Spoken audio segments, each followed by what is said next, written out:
I finance commercial real estate for a top 10 commercial real estate firm called Matthews Real Estate Investment Services. I'm here in our Tampa office where I live, where I work. If you look behind me, I've got little kind of a snapshot of the skyline of Tampa from beautiful Bayshore Boulevard. Well, what I wanted to talk to you about here on this live session here on LinkedIn on Friday, September 29th, is what's happening to interest rates and what's happened over the past 30 days and how it can affect you. So let's start here. I'm going to try to share the screen. This is a new thing for me. So let's try this. If it'll let me share a screen, there we go. Okay. Interest rates are up 50 basis points in the last 30 days. So, just to give you kind of a read on this, I'm hoping this will come through. On August 31st, the 10-year closed at 409. When I talk about the 10-year, I'm talking about the yield on the 10-year Treasury note. So many loans are priced off the 10-year Treasury note that we always kind of refer to that. So at the end of August 31st, we were at 4.09. Today, even though trading's not over, we're at 459. Well, that was yesterday. Gosh. So we're up about 50 basis points. What's that mean? It means if you got a commercial loan last month, you were going to lock that at a 0.5% lower. You might have locked an industrial loan with a life co at 6 or 6.25, and today that's going to be at 6.5 to 6.75. So interest rates are up 50 basis points in the last 30 days, and that's going to be tough. Is it going to get better? And the answer is I don't think for a long time. And here's why. And so I'm going to try to explain to you what my prognostications are and why I believe that. And so the first thing I'll do here is take you over to a sticky little thing called, if I can share it, Shelter. And so we're going to be looking for this. Okay. The Federal Reserve, everyone seems to be up in arms, including the National Association of Realtors. They want them to stop the rate hikes. Raising rates is destroying the economy. If they don't start lowering rates, everything's going to fall to hell. I don't know that that's necessarily true. It's certainly taken its toll on commercial real estate. It's taking its toll on residential real estate. Transaction volume's down, and it's really hard to put deals together right now because sellers have expectations of a certain price and buyers, because of the higher interest rates, have expectations of another price.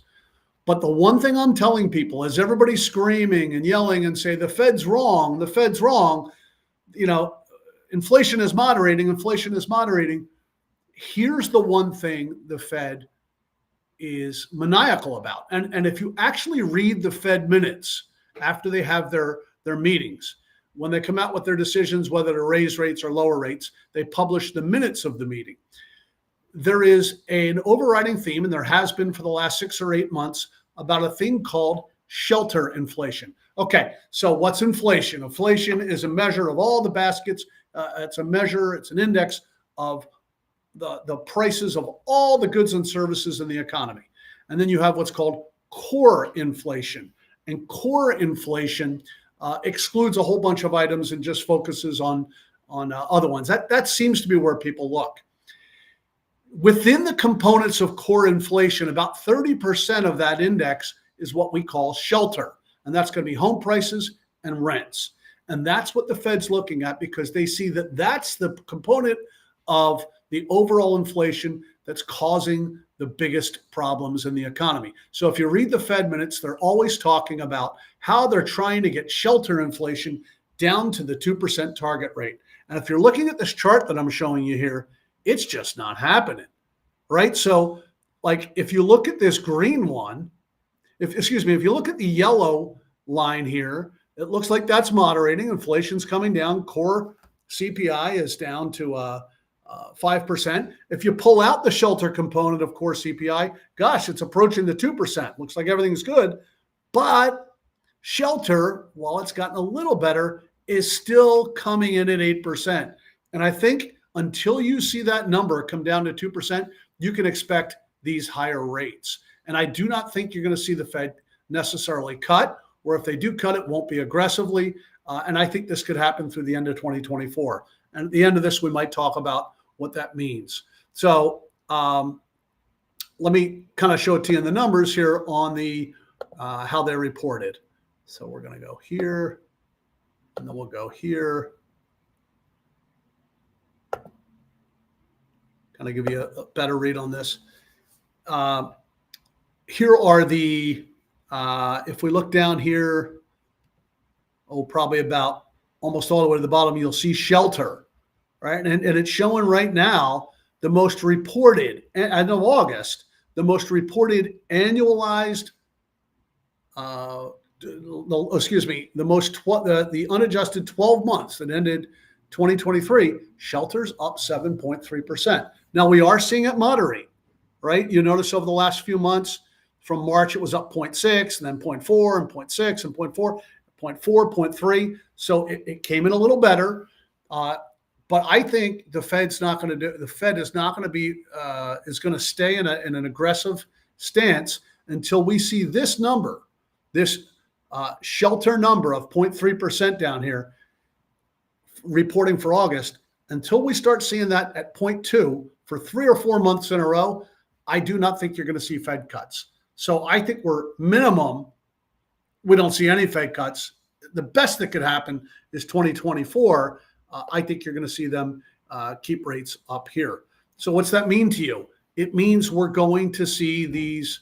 We're going to see these higher debt rates continue probably well into 2024, and I think that's going to have effect on commercial real estate prices. You know, we've been jokingly saying that right now there's a disconnect in the market because sellers are looking for 6 caps and sellers are looking for 4 caps and buyers are looking for 7 caps. Well, I think we're going to see more of that next year, and I think the sellers ultimately lose. That we'll see prices moderate. What's that mean long term? I think once we get through this bump, you're going to see residential real estate and commercial real estate go off and take off on another tear, but I do not think we'll see that for a while. Okay, so I wanted to share one last thing for you because I thought it was kind of funny. The National Association of Realtors has called for an end to the rate hikes. And let me explain to you that while that may look like an exciting thing, and oh gosh, you know, the National Association of Realtors, they're a really influential organization. Well, they are, but the Fed is the Fed. And I don't care what NAR says or what their economist says. They could say, oh my gosh, these high rates are destroying the real estate market. And that might be part of the plan. Shelter being the problem, the Fed is focused on how shelter is the problem. And if shelter is the problem, you're going to see the Fed hold the line on this. And so that might not be the best thing for real estate, but that might be the Fed's idea. I think they want to see housing prices plateau. I think they want to see rent growth moderate to that 2% rent growth or less. I think they'd actually like to see it drop. So that's kind of the report. It's been a rough month.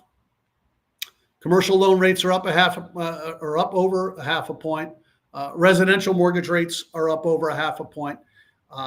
If you are active in this market and you're buying and you need debt, please take a look below at my web URL there, matthews.com/Brian Brady, and I'd be excited to talk to you. Have a great month. We'll talk to you soon.